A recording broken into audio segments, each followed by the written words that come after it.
I don't know if we are going to hear from Liz Truss. She usually gets to make a speech. She is. She's about to make a speech, and nope, she's gone. It appears she isn't.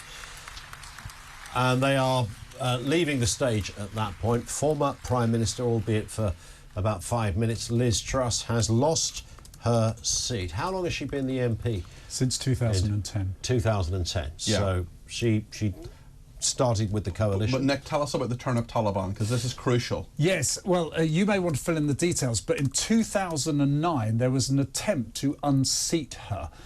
David... As the candidate. As the candidate. She was an A-lister, wasn't she? In her seat of whatever it was called then. It was a different name, South West Norfolk, I think. Now, Cameron had introduced an A-list and effectively imposing people on an A-list on various seats. I mean, cut a long story short, that's what it was. There was a rebellion locally that actually wanted to oust her after a series of, well, one was a revelation to do with her personal life, which was not greeted well in the fields of Norfolk. And essentially, they failed to remove her because David Cameron stepped in and put a stop to it. That was the end of it. The fact that the leader of the turnip Taliban stood here at this event, he saw an opportunity, no doubt, with the split of the vote with Reform, to unseat her and stop her.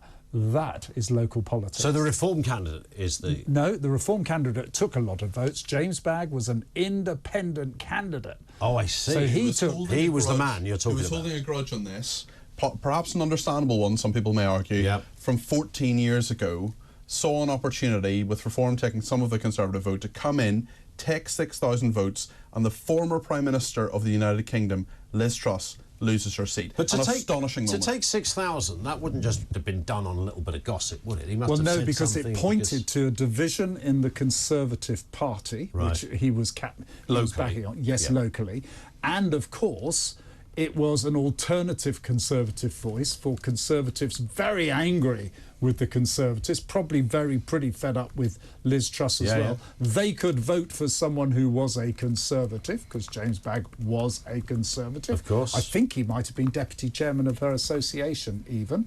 And they didn't have to vote Reform. Reform, meanwhile, picked up about 9,000 votes. Between Reform and James Bagg, 15,000 votes. The former Prime Minister of the United Kingdom has been turfed out of her seat. Think about it, only 2 years ago she was Prime Minister. That is the Portillo moment of this election. Everyone will remember where they were just before 7 o'clock in the morning. Do you think when Liz Truss we're talking about here? Well, Liz Truss losing her seat, there will be jubilation from many of her political opponents. I'm sure there will. I'm now more intrigued about what the gossip was that this person had on her at the time. It's in the public domain. It was an affair that she had with another MP called Mark Field. Oh, Westminster, formerly. Formerly. Yeah.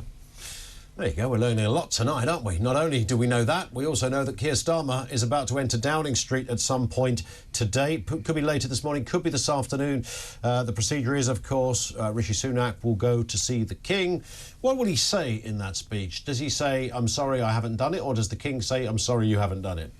And when he talks to the King, or on Downing Street? When he talks to the King. When he talks to the King, he simply says, in Downing Street, so it says, I'm off to the palace to tender my resignation. There's no sort of formal way of doing it, but he certainly turns up, has an audience with the King, and he says, with the election result, I'm tendering my resignation. The King accepts that and says, thank you for your service, wish you well. This, of course, will not be the last time the two men meet.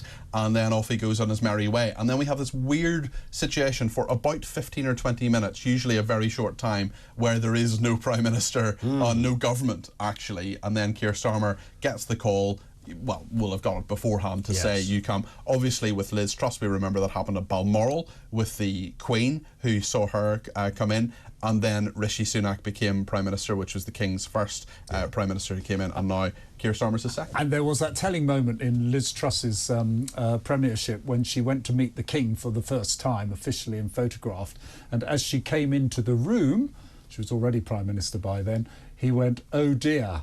And it was a defining moment because he said that at the time there was a crisis. What will he say to Rishi Sunak? Yeah. And of course she was the last Prime Minister to see the Queen, of course. Yes. That's right. Yeah, just 2 days before she died, and then that defined a lot of her period as Prime Minister. Indeed. It's going to be interesting. I remember when Boris Johnson took over from Theresa May, you know, her car went that way, and then coming up the That's Mall what'll happen. was Boris Johnson. I think some Just Stop Oil people jumped in the way, if you remember. A couple of banners and all the rest of it, all dealt with in a very British way. It's fascinating as well, because a lot of the television stations will show the sort of aerial scene and will follow the cars and the what the Americans call a motorcade from Downing Street, about a mile up the road to Buckingham Palace, maybe not even a mile actually. And it's very interesting how when you're Prime Minister, you have outriders, you have all these different people, you have all these security people and a whole convoy of cars, and then you go into Buckingham Palace, you're not the Prime Minister anymore, and off you go with 1 or 2 cars. Well, you because get a black cab. Exactly. Well, they have security for life, but yeah, it is a fascinating. The transfer of power in this country is done pretty much unlike almost any other country. And I remember Cameron, and I think he did this symbolically, when he came back from the palace. I think he did away with the outriders because he wanted to sort of symbolise a more accessible feel.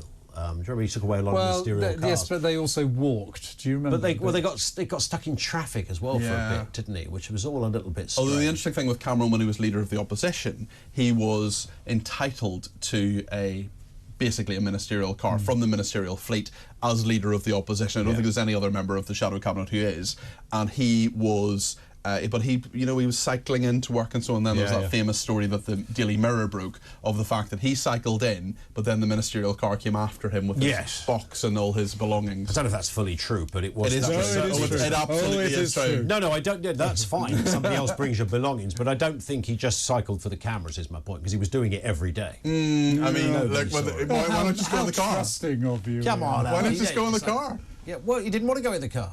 He wanted to cycle. Yeah, but it's. But he had 6 boxes with him. It was theatre. He'd have to have some hella panniers on him, wouldn't he? That's a very brave defence from Ian Collins. I'm slightly surprised. No idea why I'm standing as an undefended person. The lawyer for David Cameron here for some strange reason. We have just about a minute left. I should remind you, of course, the day continues with the unravelling of this extraordinary landslide result for the Labour Party. I'm going to be back at 1 o'clock this afternoon to continue that analysis. That may be the time when we see all of the above come into action. Rishi going to the palace, and of course Keir Starmer doing the same thing. Big speeches in Downing Street. It might happen a little earlier, but Julia Hartley-Brewer will be here at 10 o'clock to continue response on this as well. All the big voices, all the latest news, all of the breaking news. You will miss nothing here